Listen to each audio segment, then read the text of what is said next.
अमेरिकी उद्योगपति Elon Musk को एक बार फिर झटका लगा है। उनकी कंपनी स्पेस एक्स के अंतरिक्ष यान स्टारशिप की ट्रायल उड़ान तो सफल रही, लेकिन लैंडिंग में बड़ा विस्फोट हो गया। स्टारशिप रॉकेट ने बेहतरीन उड़ान भरी, 10 किलोमीटर की ऊंचाई तक गया, लेकिन लैंडिंग हार्ड हो गई और ये यान आग के गोले में तब्दील हो गया। हालांकि मस्क ने कहा कि यह प्रयोग है, हम अभी और प्रयास करेंगे। इसे टेक्सास स्थित स्पेस एक्स के रॉकेट फैसिलिटी से लॉन्च किया गया था। इस हादसे से अमेरिकी स्पेस कंपनी को चांद और मंगल मिशन को एक बड़ा झटका लगा है। 2 महीने के भीतर अमेरिकी अंतरिक्ष कंपनी को यह दूसरा बड़ा झटका है। 2 महीने पहले स्टारशिप रॉकेट टेस्ट परीक्षण किया गया था, लेकिन ये परीक्षण भी नाकाम रहा था।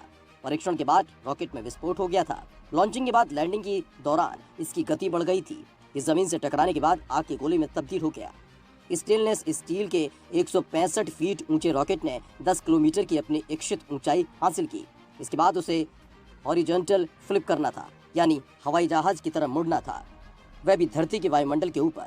हॉरिजॉन्टल फ्लिप तो सही गया, कहीं कोई दिक्कत नहीं आई। उसने उसी स्थिति में वायुमंडल में प्रवेश भी किया, लेकिन स्टारशिप SN9 वर्टिकल लैंडिंग के वक्त अपनी गति को नियंत्रित करके कम नहीं कर पाया। लॉन्चिंग से 6.5 मिनट बाद ही वो बड़े आग के गोले में तब्दील हो गया।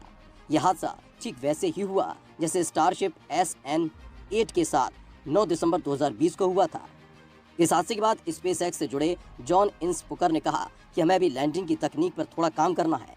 जॉन ने बताया कि इस बार की ट्रायल में हमें कई अच्छे डेटा मिले हैं। हमने सबसोनिक री एंट्री में सफलता पाई है, लेकिन लैंडिंग में स्पीड नहीं कम हो पाई, जिसकी वजह से ये स्टारशिप SN9 फट गया। स्पेस एक्स का स्टारशिप रॉकेट लोगों को सुदूर अंतरिक्ष की यात्रा पर ले जाने के लिए बनाया जा रहा है। ये एस्ट्रोनॉट को चांद, मंगल समेत कई अन्य ग्रहों की सैर कराएगा। स्पेस एक्स के CEO एलन मस्क ने इस घटना पर कहा कि स्टारशिप SN9 में 6 रैप्टर्स इंजन है। स्टारशिप इंसानों की सुरक्षित अंतरिक्ष यात्रा के लिए बनाया जा रहा है। ये एक प्रयोग है, सफलता जरूर मिलेगी। हमारे लिए अंतरिक्ष यात्रियों की सुरक्षा जरूरी है, ऐसे में ये प्रयोग होने चाहिए। स्टारशिप SN9 के पहले के वर्जन 150 फीट ऊंचे थे, उनमें 3 इंजन लगे थे। इसके बाद ये खबर भी आई थी कि स्पेस एक्स ने 9 दिसंबर को फेडरल एविएशन एडमिनिस्ट्रेशन के लॉन्च लाइसेंस के नियमों का उल्लंघन किया था। इसकी वजह से अगला ट्रायल लॉन्च कुछ दिनों के लिए टल गया था। इसे पिछले हफ्ते ही होना था, लेकिन ये 2 फरवरी को किया गया। एलन मस्क ने कहा कि हमारी टीम इस बात की जांच कर रही है कि हादसा क्यों हुआ। हम इस समस्या का समाधान करने में लगे हैं ताकि अगले ट्रायल में इस तरह की गलतियां न हो। भले ही SN9 क्रैश हो गया हो, कंपनी के लिए मंगल की राह बंद नहीं हुई है। दरअसल स्पेस एक्स के SN सीरीज के अगले रॉकेट न सिर्फ तैयार हैं, बल्कि जल्द ही उनका लॉन्च किया जाएगा। अगला स्टारशिप SN10 भी ट्रायल के लिए लॉन्च पैड पर तैयार है। ये 3 इंजन वाला रॉकेट है। इसकी प्री लॉन्च टेस्टिंग जल्द ही होगी। स्पेस एक्स अमेरिका की एक निजी अंतरिक्ष कंपनी है। एलन मस्क ने 2002 में इस कंपनी की नींव रखी थी।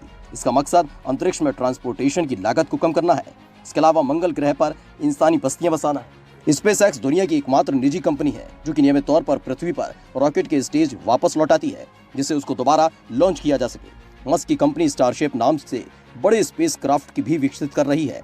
इसे मंगल पर इंसानों की बस्तियां तैयार करने में इस्तेमाल किया जाएगा। एलन मस्क का तरीका नासा या इसरो जैसे संस्थानों से बेहद ही अलग है।